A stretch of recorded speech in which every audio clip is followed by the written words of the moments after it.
अस्सलाम वालेकुम, कैसे हैं आप सब?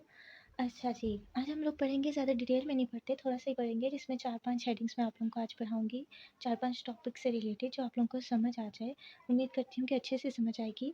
इंट्रोडक्शन में देख लेते हैं सेट्स का इंट्रोडक्शन क्या है कि सेट जो होता है वो अनऑर्डर्ड कलेक्शंस ऑफ ऑब्जेक्ट किसी भी सीक्वेंस में नहीं चल रहा है या ऑर्डर में नहीं है एक, ज़रूरी नहीं है कि ऐसा हो। कोई भी ऑब्जेक्ट की कलेक्शन को हम लोग सेट कह देते हैं। किसी भी किस्म से, जिस तरह से हमने लिखा जनवरी, फरवरी, मार्च, अप्रैल, ये एक कलेक्शन है ऑब्जेक्ट की डिफरेंट, तो ये हमारे पास क्या हो गया, एक सेट हो गया जिसको हमने बी से डोनेट कर दिया। ये always donated by capital letter. अगर हम लोग लिखते हैं A is equal to 1 2 3, this is not true, it is false. अगर हम लोग लिख लेते हैं इसके अलावा ये ए इज इक्वल टू 1 2 3, तो ये हमारे पास ट्रू एक सेट बन जाता है। उसके बाद क्या कह रहे हैं, consist of an unorganise data, मतलब एक ऑर्गेनाइज नहीं है।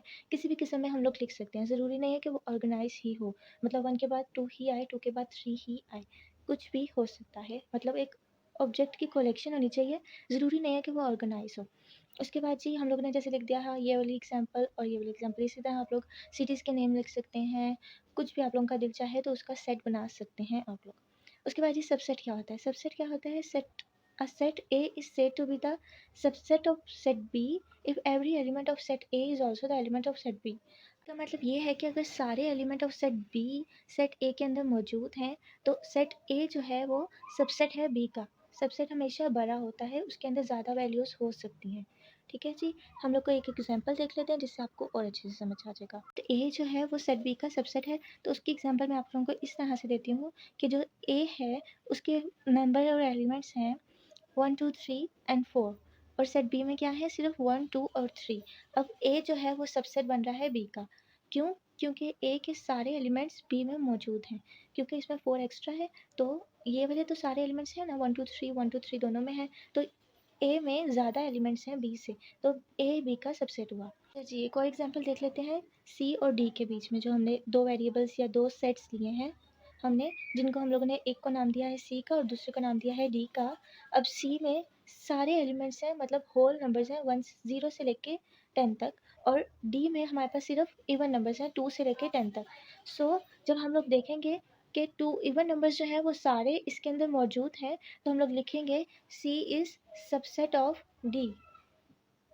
क्यों? क्योंकि सारे डी के एलिमेंट्स सी में मौजूद हैं, तो सी डी का सबसेट हुआ। अच्छा, तो हम लोग अब देख लेते हैं कि फाइनाइट सेट क्या होता है। A set A is said to be finite set if A has a finite members और एलिमेंट। अब हम लोगों ने सपोज कर लिया है सेट ए को, जिसके अंदर एलिमेंट्स हैं 1 2 3 4 अप टू सो ऑन 20 तक। अगर ये 20 लिमिट नहीं दी होती तो ये सेट हमारे पास इनफाइनाइट हो जाता, ये हमारे पास फाइनाइट नहीं रहता। ठीक है जी, ये आखिर में लिमिट दी हुई है, तो उससे हमें पता चल रहा है कि ये फाइनाइट सेट है। ठीक, अब इनफाइनाइट सेट बिल्कुल उसका ऑपोजिट है, जैसे मैंने आपको बताया, तो मैंने बिल्कुल सेम डेफिनेशन लिखी है, सिर्फ फाइनाइट की जगह इनफाइनाइट नंबर लिख दिया। A set A is said to be infinite if it has infinite members और एलिमेंट। उसमें था a set A is said to be finite if it has finite members, तो इसमें फाइनाइट की जगह इनफाइनाइट आ गया।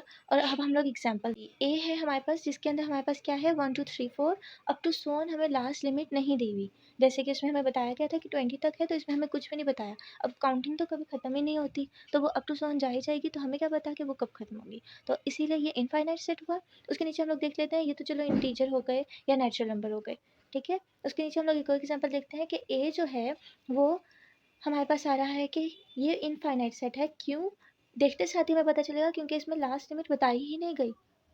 ठीक है जी, इसमें हमें बताया ही नहीं गया कि यहाँ पे ये खत्म हो रही है या कहाँ पे ये खत्म हो रही है, तो इसलिए ये इनफाइनाइट हो गया। नल सेट क्या होता है? Set A is said to be null set और empty set if it has no elements. इसके अंदर कोई एलिमेंट्स नहीं है, कुछ भी हमने नहीं लिखा हुआ, तो उस सेट को हम लोग कहते हैं जी वो है एम्प्टी सेट।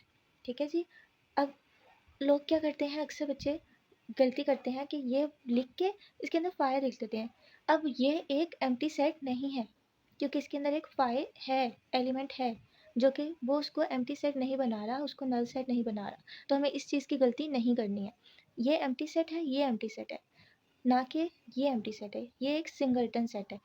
फॉर एग्जाम्पल जैसे ये था, सिंगलटन सेट क्या होता है? जिसके अंदर सिर्फ एक ही एलिमेंट होता है। अब इसी में मैंने इसको भी कवर कर दिया है। फॉर एग्जाम्पल जैसे अब हम लोग देख लेते हैं, या तो ये हो जाएगी या तो ये हो जाएगी सिंगलटन सेट जिसके अंदर सिर्फ एक एलिमेंट है।